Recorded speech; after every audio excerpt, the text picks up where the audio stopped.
And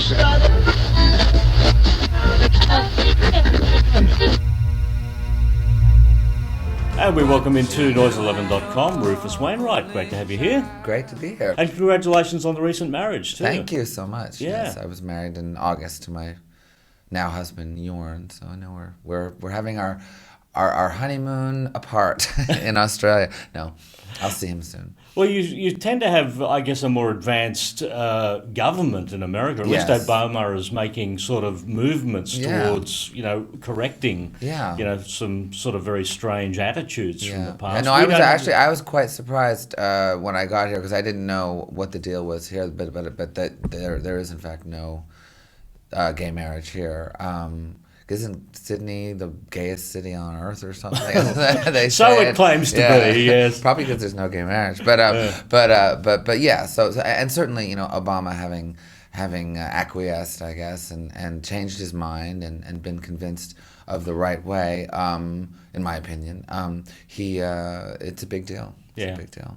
No, according to our governments here, either side, a man and a woman can marry and divorce as many times as they like. But don't let two people who love each other get together. Well, I was when I first started out. I mean, I was actually quite realistic about it. Is that I want my right to divorce. Why can't I have that right too?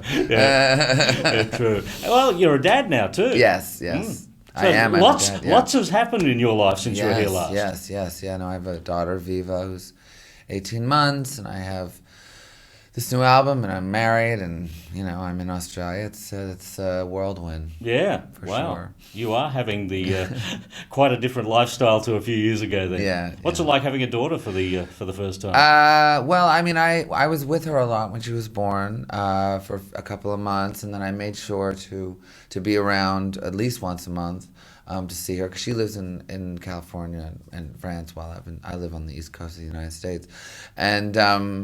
So that was all going well, but then I made this album, and I have to tour, and I've got to go out and make my living, and so it's been tough because I don't see her as much as I'd like, but I'm now learning, especially I think after growing up in a sort of not unusual, but challenging family situation, with divorced parents, where I didn't get to see, my dad as much as I would have liked, and I'm sure he would have liked to have seen me more. I want to change that. I'm going to carve out. I got to make sure to carve out a lot of time. Well, it sounds like on Out of the Game, you got to see a lot of your friends and family quite a bit. Yes. What a lineup of acts that you have on there, including your dad. Yeah. No, my dad sings on the album, which is great. He hasn't sung on one of my albums before, so it was nice to have him on. It's interesting too because the song that he sings on, Candles, which is about my mother who passed away 2 years ago. There's a whole chorus of folks, aunts, uncles, cousins, everybody, but you really only hear my father. He has such a strong, distinct voice, and it really, he nails it. Yeah. Looking down that whole list of credits on that record, I'm assuming that, not all those people were in the room at the same time. No, they were. Yeah? They were. Wow. Quite a crowd. Yeah.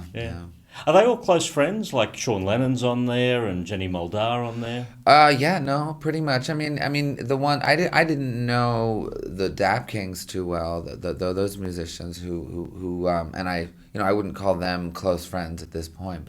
But all the guest performers, and even someone like Nels Klein from Wilco. Mm-hmm. We later became really, really good friends after that session. So there was a kind of rapprochement, they say, that was occurring with everybody, and even with Mark Ronson, who I knew of and had sort of met in passing over the years. We are now extremely close after the project. When you've got like family or close friends in the studio with you, do they challenge you? Do they pick you up and say? I don't know. I mean, whether they challenge you or not, perhaps that happens, and certainly I went through a lot of that, with the McGarrigles and working with my sister and my mother and over the years, because they were very, very particular, and my mother was very particular about her ideas on music, so that was always a challenge in a good way. But with this album, I think it was more about surrendering and just letting other people do what they wanted to do. I mean, I had been so entrenched in my productions previously, and I intend to do that again at some point. But for this album, I was just like, I'm just gonna sit back and let everybody do their job and enjoy themselves. And then if there's any issues, we'll talk about it. And that's kind of what we did. It was just about letting people do what they're supposed to do. I guess, the very decision to have Mark Ronson come in and produce this record, just that decision alone means that you're going to have a pop record. Really, yeah. I mean, it's a pop record. It's not like a uber pop record in terms of... Not Britney pop. Yeah, but it's definitely something you can put on at a party and people won't leave the room. I've made a couple of those records over the years as well, but it's definitely a fun album. Yeah, and actually making that decision, was that a deliberate decision that I will go with Mark Ronson because he does have? Yeah, well, I mean there was.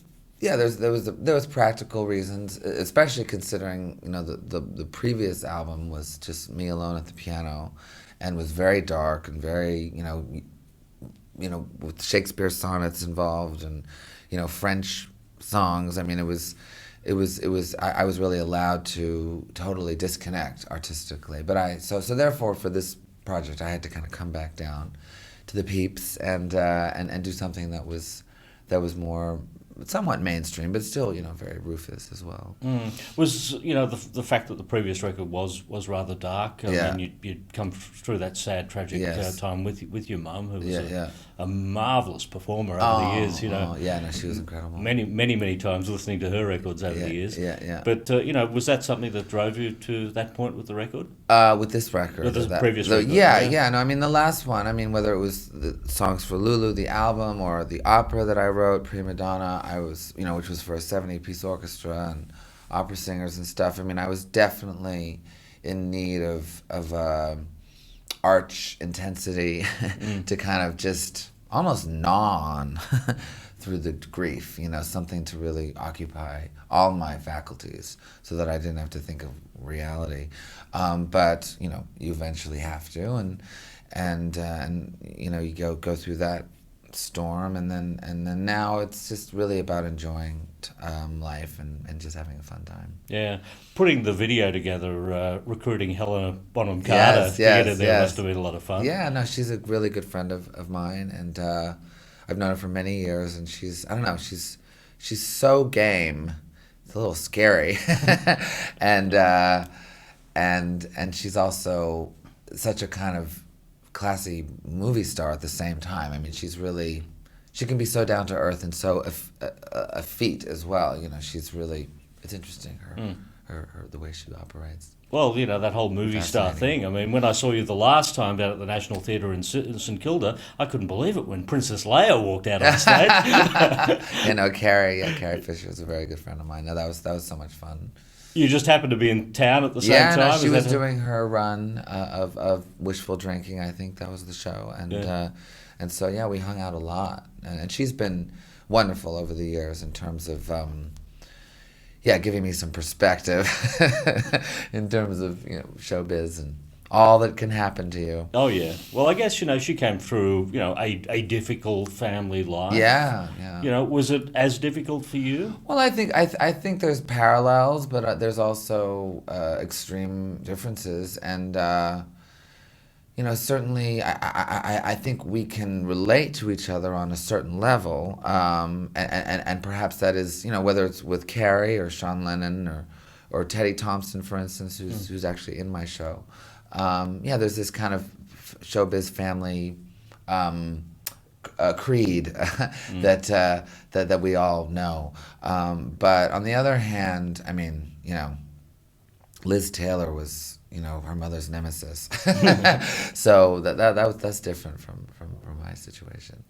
I guess the first time I knew you actually existed as a human being was the song "Rufus is a Tit Man." Yes. Yeah, no, Rufus is a Tit Man. It was quite a controversial tune at the time because he released. It's about breastfeeding, and at the end of the song, both I'm breastfeeding on one of my mother's tits, and my dad is breastfeeding on the other.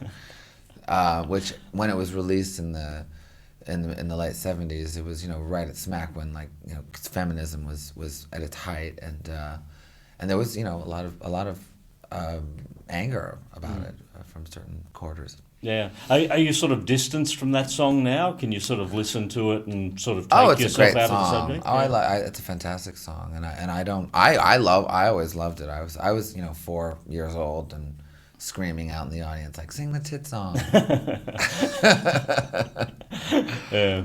And, you've always sung about family life yourself. You've sung about your sister. You've got a song called Martha. Yes, yeah. No, my family is a constant source of consternation and inspiration at the same time. Does that mean your daughter is going to be the subject of many, many songs? Yeah, well, I've written one, Montauk, that's on the album, but that involves her. That's about many people, though. It's both about her and also having my husband, Jorn, and also my mother appears at the end of that song in the last verse. But I just tend to write about my life, and I'm a very interactive bloke, and I like having relationships with people. But writing about other songs with about other people. River Phoenix has been the subject of the song. Jeff Buckley has been the subject of one of the songs. Yes. Yeah. No, I'm obsessed with crazy folk. You tend to look at real life and write about it. Is that how it works? Yeah. No, I don't. I think the guy you see on stage is pretty much the guy walking down the street when it comes to me, and I don't put any kind of screen in between my persona and my personality, and whether that's and it's a way to do it. Sometimes I wish I could be more mysterious and more kind of hidden in a way, but it's not. I've just never been able to do that. I'm too lazy, maybe. You've always been a prolific artist. Out of the Game was last year, so have you got something for 2013 already in the planning stages? Well, I'm working on another opera. So I've been commissioned to write another opera, which will be announced and explained, and I can't get into too much detail because we're figuring all that out. I'm also a big project right now that my sister and I are promoting. There was a beautiful film made about my mother's. It was a concert film of a concert that we did in New York at Town Hall, and it was made by Leanne Lunson, who's an Australian director, and she made I'm Your Man as well, the Leonard Cohen film. And so it's a concert film with Nora Jones and Anthony Hegarty and Emmylou Harris and the whole family, and we're all singing Kate McGarrigle's work, and it's an incredible film. It's called Sing Me the Songs That Say I Love You. So we're in the process of promoting that now. It hasn't been released yet. It's doing all the festivals. Did very well at the Sydney Film Festival. So yeah, I'm singing a lot of my mom's songs. What's your favourite song of your my mother's? That you sing? God, there really are so many of them. But I tend to go old school, and I really do think that Mendocino is one of the most brilliant pieces of art ever created. And on that Leonard tribute concert as well, where your mum is on that, your sister is on that, has there been a long-term relationship or friendship with the Cohens and the Wainwrights? Somewhat. They didn't. We're all from the same town. We're all from Montreal, but we didn't actually. My mom. Leonard's a bit older than my mother was, or would be, and then. They both went to McGill, which is interesting. Graduated from McGill University, same school. But I don't know. It was still a different crowd. It was more. I think my mom was more in the folk music thing, and Leonard was more in the poetry side of the town. But it's an extremely vibrant and especially at that era in the 60s and 70s, Montreal was an incredible. Kind of, or 50, I should say more 50s and 60s. It was incredible melting pot of, Jewish culture and French Canadian and English and the whole thing. So it's a great place to be from, and we share that. Well, it's a fantastic story that you have to tell. Thank you for coming in and telling us the Rufus Wainwright story here today. Thank you. Rufus Wainwright at Noise 11.